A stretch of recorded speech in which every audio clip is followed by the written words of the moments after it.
Shalom saudara terkasih dalam Tuhan Yesus Kristus. Sebelum bersama-sama kita mendengarkan firman Tuhan, mari kita tunduk kepala kita berdoa. Bapa di surga, pada saat ini kami sedang menyiapkan rencana kami untuk diisi dengan kebenaran firman-Mu. Berkaryalah Engkau melalui firman yang akan kami dengarkan bersama-sama pada saat ini. Di dalam nama Yesus hamba berdoa, haleluya, amin. Bapak Ibu yang terkasih dalam Tuhan Yesus Kristus, bersama-sama pada saat ini kita akan menikmati akan makanan surgawi, yaitu firman Tuhan. Di mana firman Tuhan kita pada saat ini saya ambil di dalam 1 Yohanes pasal yang kelima, ayat yang pertama hingga ayatnya yang kelima. Dalam firman Tuhan kita pada saat ini saya berikan tema hidup dalam kebenaran firman Tuhan. Bapak Ibu dalam Tuhan Yesus Kristus, sebagai umat yang percaya atau orang yang percaya, diharuskan untuk hidup di dalam kebenaran firman Tuhan. Jadi setiap pribadi yang sudah meresponi akan kasih Tuhan dalam kehidupan dia secara pribadi, pribadi itu harus hidup di dalam kebenaran firman Tuhan. Mengapa? Karena kita sudah ditebus oleh satu pribadi, yaitu Yesus Kristus. Dia sudah rela mati di atas kayu salib untuk menebus dosa saya dan saudara. Dan apa yang harus kita lakukan sebagai orang yang sudah meresponi akan penebusan Yesus Kristus yang sudah mati di atas kayu salib? Yang harus kita lakukan adalah hidup di dalam kebenaran firman Tuhan. Bagaimana kita hidup dalam kebenaran firman Tuhan? Kita harus hidup pada ketaatan kepada perintah-perintah Tuhan.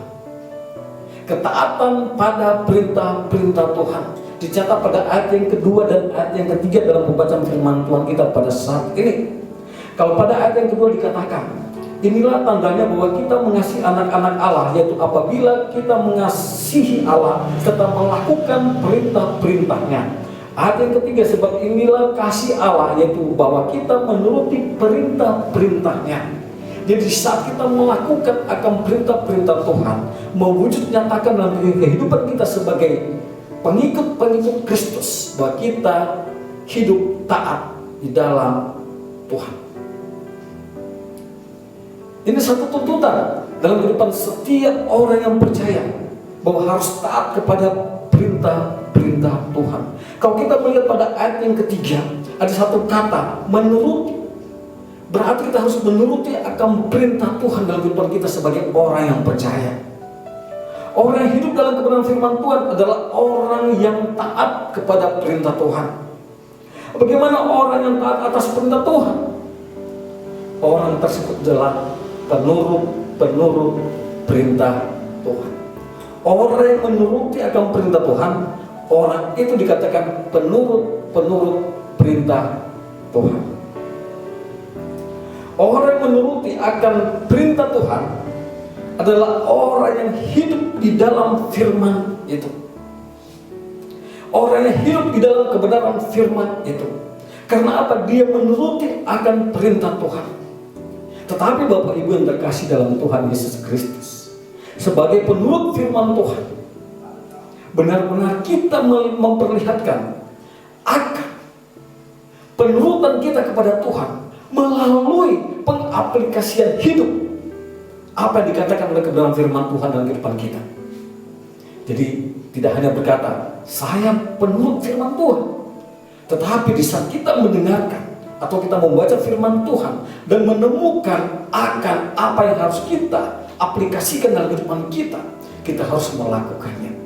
Pada ayatnya yang kedua mengatakan, inilah tandanya bahwa kita mengasihi anak-anak Allah, yaitu apabila kita mengasihi Allah serta melakukan perintah-perintah Tuhan. Orang yang mengasihi akan Allah adalah orang yang akan melakukan perintah-perintah Tuhan. Jadi tidak hanya berkata saya penurut firman Tuhan, tetapi tidak melakukannya, itu belum dikatakan penurut. Tapi orang penurut perintah Tuhan adalah orang yang melakukannya atau mengaplikasikan perintah Tuhan itu di dalam kehidupan dia secara pribadi. Di saat melakukannya atau mengaplikasikan akan kebenaran firman Tuhan, berarti kita menuruti akan perintah-perintah Tuhan. Sederhana Bapak Ibu yang terkasih dalam Yesus Kristus. Pada situasi pada saat ini, sebagai contoh yang sederhana, kita sebagai penurut firman Tuhan, di mana gereja kita pada saat ini mengikuti akan himbauan dari pemerintah untuk mengadakan ibadah di rumah masing-masing. Sistem yang diambil oleh gereja, kita ibadah virtual.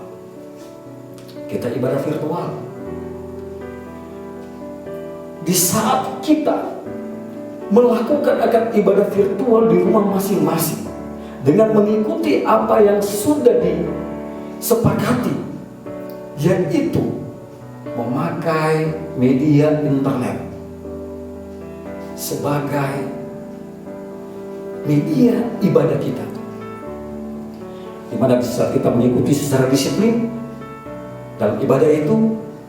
Kita adalah orang-orang yang sudah melakukan perintah Tuhan.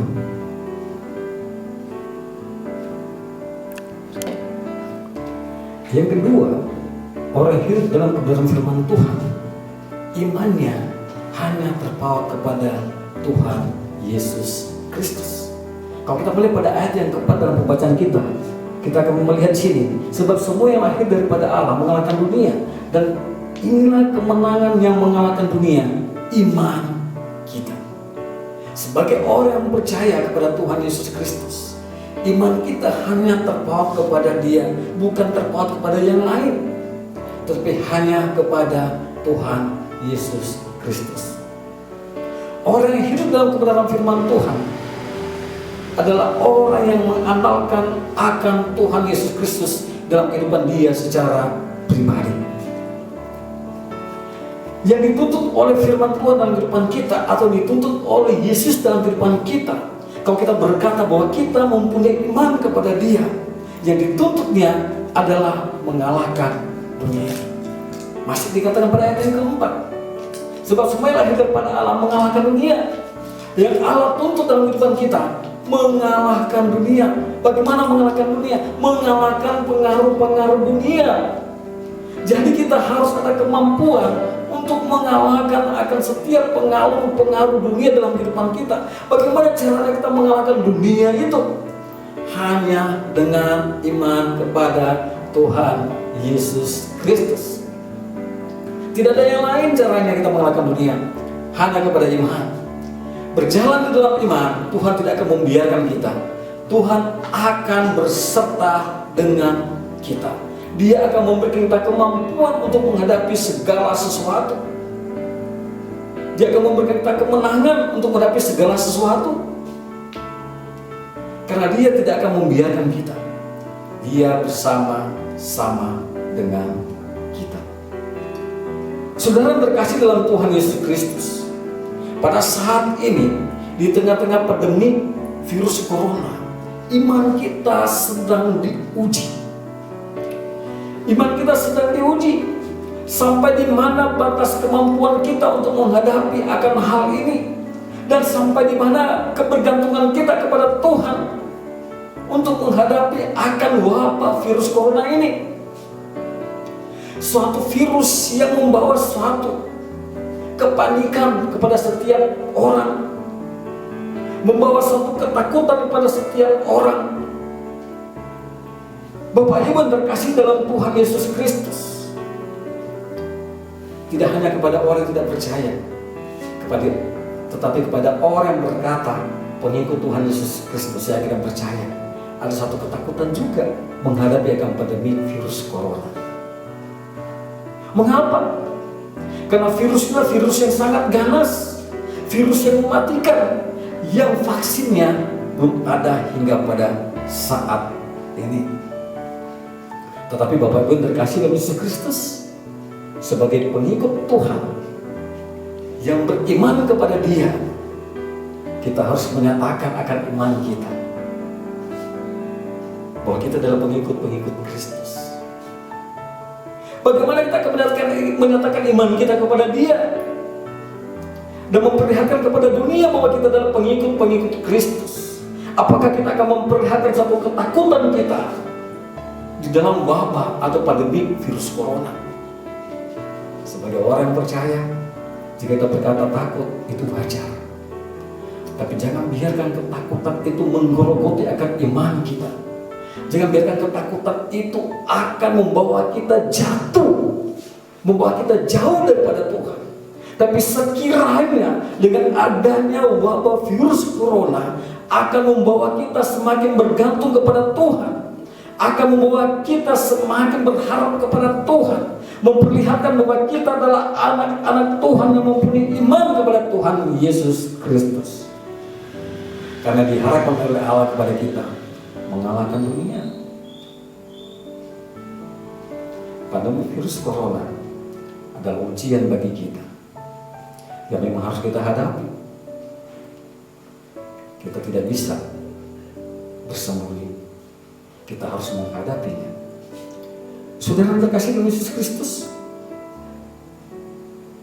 bagaimana kita menyatakan pemenang di dalam iman kita pada Yesus Kristus di saat kita melawan akan pandemi virus corona? Di saat kita berkata bahwa kita takut, kita kalah. Di saat kita berkata bahwa virus di atas daripada Tuhan, kita kalah. Hingga harus kita perkatakan bahwa Tuhan di atas dari setiap penyakit, Tuhan di atas dari virus corona. Di saat kita perkatakan demikian, kita menyatakan suatu kemenangan. Kita menyatakan suatu kemenangan yang bersama-sama dengan Tuhan Yesus Kristus. Orang percaya pada Tuhan Yesus Kristus jangan berkata virus. Di saat kita berkata Tuhan di atas dari virus corona, itu adalah kemenangan yang kita raih bersama-sama dengan Tuhan Yesus Kristus. Kita menyatakan bahwa iman kita adalah iman yang sangat kuat, iman yang sangat tangguh, karena kita bisa berkata Yesus di atas dari virus corona. Yang memang itu yang harus kita perkatakan, tidak yang lain. Jangan kita berkata demikian, jangan kita berkata bahwa virus corona di atas daripada Tuhan, tetapi Tuhan di atas dari virus corona. Oleh karena itu jangan kita takut, karena itu Allah kepada kita mengalahkan dunia. Virus corona ini adalah hal dunia yang harus kita lawan. Bapak Ibu terkasih dalam Tuhan Yesus Kristus, sebagai orang hidup dalam kebenaran firman Tuhan, yang pertama, kita harus hidup dalam ketaatan kepada perintah Tuhan, menuruti akan firman Tuhan dan mengaplikasikannya atau melakukannya. Yang kedua, iman hanya kepada Tuhan Yesus Kristus. Allah menuntut kepada kita untuk mengalahkan dunia, agar supaya kita menjadi lebih dari pemenang. Benar-benar menyatakan bahwa kita selalu menang bersama-sama dengan Tuhan Yesus Kristus. Kiranya firman Tuhan ini menjadi berkat kepada kita semua. Sebelum kita mengakhiri firman Tuhan ini, mari bersama-sama kita tunduk kepala, kita berdoa. Bapa di surga, hamba-Mu sudah berhenti berbicara, tetapi hamba yang tidak percaya kuasa Roh Kudus-Mu ya Bapa akan bekerja dalam hati setiap jemaat-Mu yang percaya kepada Engkau, agar supaya firman ini tidak akan lalu dengan sia-sia, tetapi benar-benar firman ini bisa teraplikasi dalam kehidupan dari setiap umat yang percaya, menjadi taat dan beriman kepada Tuhan Yesus Kristus. Di dalam nama Yesus, haleluya, amin.